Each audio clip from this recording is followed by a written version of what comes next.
Today I'm at my uncle's house. He's got a big yard, acre lot. I can shoot my bow out here up to 60 yards actually.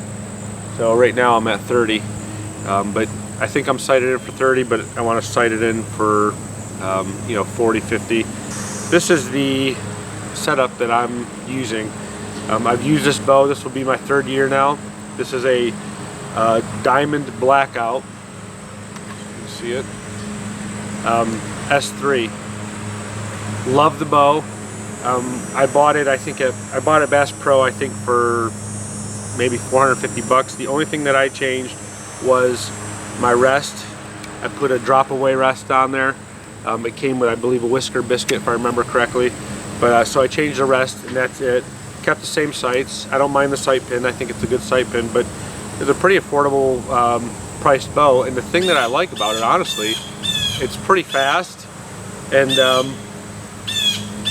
all right, I'm about ready to shoot a blue jay.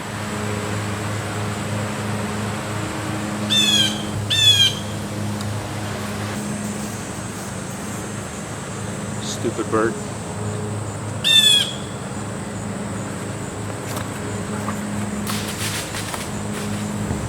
That worked. Like I was saying, the bow is really quiet. It's really fast.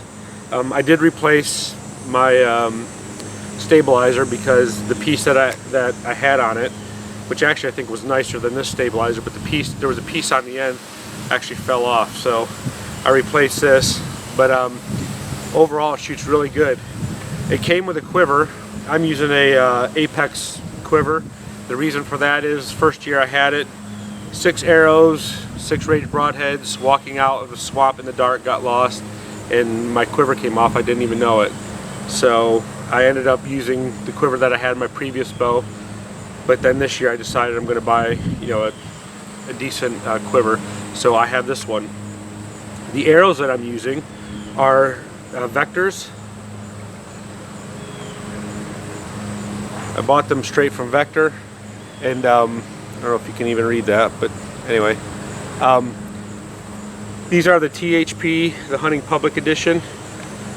So I wanted to go with a little heavier arrow. Last year I went up with a heavier fixed blade broadhead, which actually, I'll just show you. These are 150 grain Magnus Stingers. I like them. They seem to shoot well. They did well for me last year with a couple deer that I got.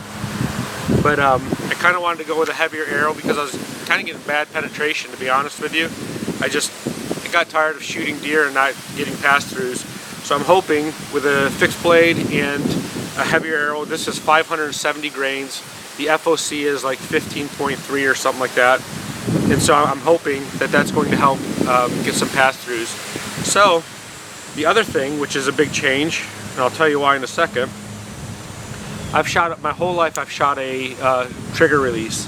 This year I have switched to the thumb release, True Ball Max Pro. And the reason I've done that is because I'm going to be hunting the ground a ton this year, and I'm going to be videoing myself. So it's a self-film video. And the problem that I don't want to have is after I'm holding my camera, getting it where I want it to be, now I'm trying to clip my trigger release onto my D-loop, whereas this can just be hanging from it non-stop.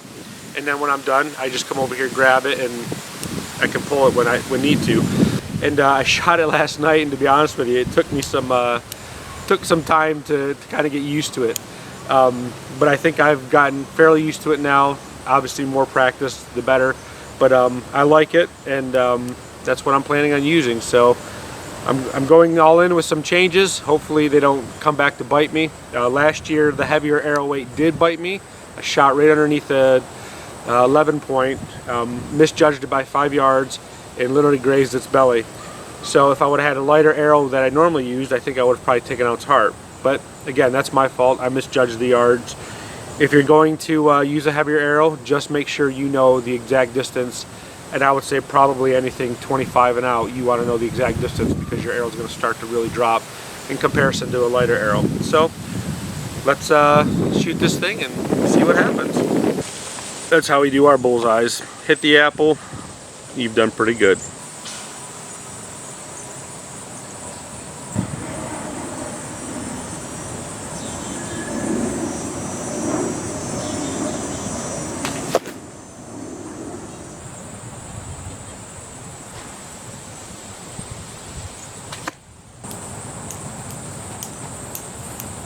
My one arrow went right through it. Guess I'll have to move the apple to a better spot.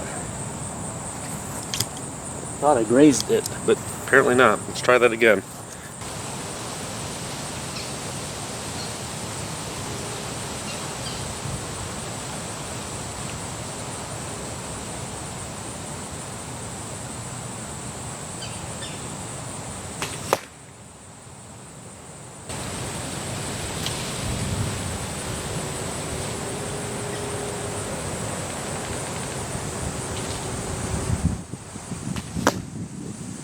All right, we're gonna move back to 40 and see if I can get that sighted in.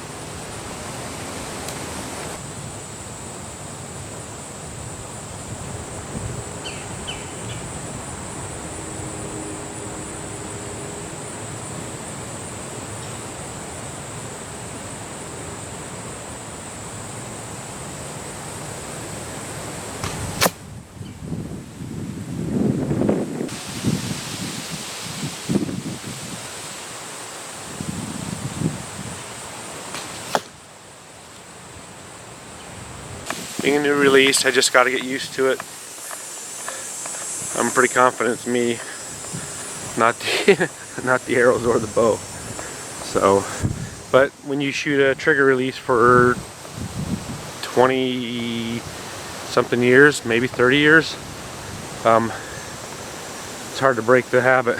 So I just have to keep working at it.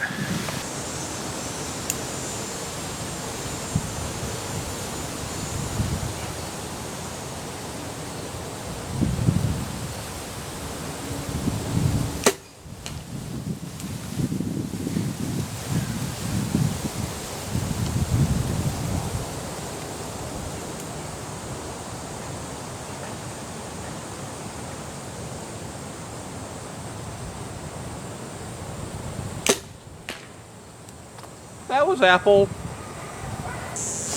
it's wet. Not with blood, with apple juice. I'm going to take just a couple shots at 50.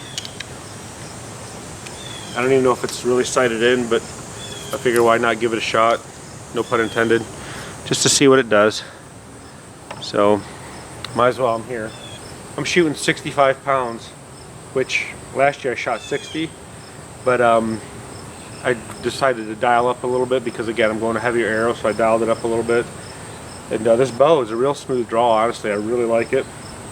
65 pounds is super simple, and I used to start off at 70, but I went down to 65. The only thing I don't like about this bow, it's literally the only thing, is it has a short valley.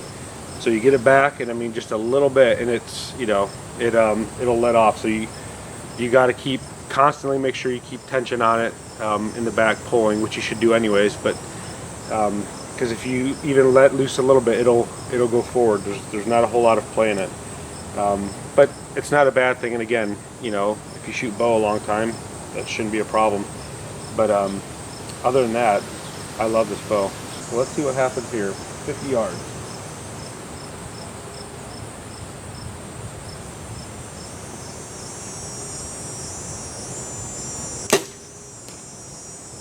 A little low, but not bad. I'm sure that's probably me, not the bow.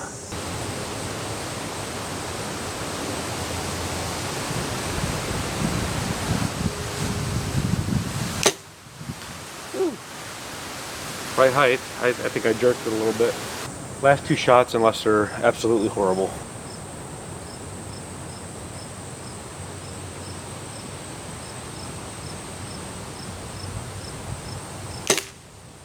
Oh, I hit that leaf right there. Oh.